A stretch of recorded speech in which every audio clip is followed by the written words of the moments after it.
Ladies and gentlemen, boys and girls, children of all ages, you are about to enter a world of darkness. A world where life and death are meaningless, and pain is God. Woo! Hey! So I'm here with horror legend Sid Haig. Hey. You've had countless genre roles over the years, a lot of amazing films. Is there a favorite film or role that you've done? I really don't have any favorites. There's films that, I like for one reason or another. I certainly have to give, a nod to House of a Thousand Corpses and Devil's Rejects, but, Yes. I've done like 143 films, so. That's insane. Yeah. What year did you start acting? 1961. Wow. Yeah. What was your very first film? My very first film was Jack Hill's student film at UCLA. Okay. Called The Host, which Quentin Tarantino saw because it was incomplete, and he found the lost footage and the whole thing, had it all put together, and convinced Miramax to make it a companion disc with Switchblade Sisters.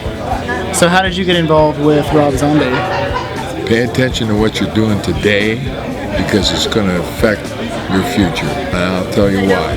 I was at Rob's and Sherry's wedding reception, talking to his brother, and he said, "This is so weird." I said, "What, the wedding?" He said, "No, standing here talking to you." I said, "What do you mean?" Because when Rob and I were kids, we used to wake up every Saturday morning and watch you on Jason and Star Command.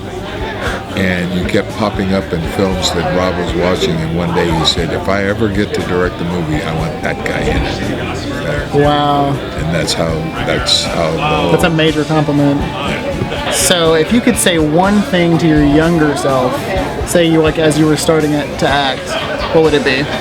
Pay attention, because a lot of times you just let stuff slip by that could be beneficial to you, in days to come. Is there anything that you know of that you passed up that you kind of regret? Yeah, Pulp Fiction. I was supposed to play Marcellus, Oh, wow. and I passed on it because the offer came down and it was one day, and I already had a long conversation with my agent saying I don't want to do any more of this hurry up, let's rush and get things done. I said, how the hell are you going to get 4 locations done in one day unless you just rush through everything? No, I don't want to do it. Rob wanted me to do it, I wanted to do it, but when it came down that way, I said no. Nobody told me that he doesn't work that way, that if the one day takes one day, that's fine, but if the one day turns into 2 weeks, oh well. Nobody told me that. If they had, then I would have done the role. So say the apocalypse is coming, and you had to save either House of a Thousand Corpses or the Devil's Rejects. Which one?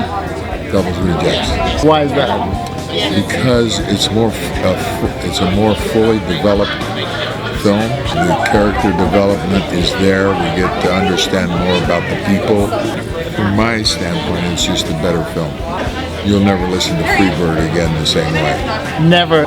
Every single friend that I've shown that movie, they're like, "Is this Freebird?" I'm like, "Yeah, it is." What is Sid Haig's favorite horror film? I have 2. The original House of Wax with Vincent Price. Yes. And Cujo, a 200-pound dog trying to eat your car while you're in it, with your sick child in the backseat. She deserves an Oscar. Hell yes, she does. She deserves more credit than what she gets. She's a hell of an actress. So why do you think horror is overlooked in like Oscars and different awards categories? Because it's that snooty Hollywood bullshit.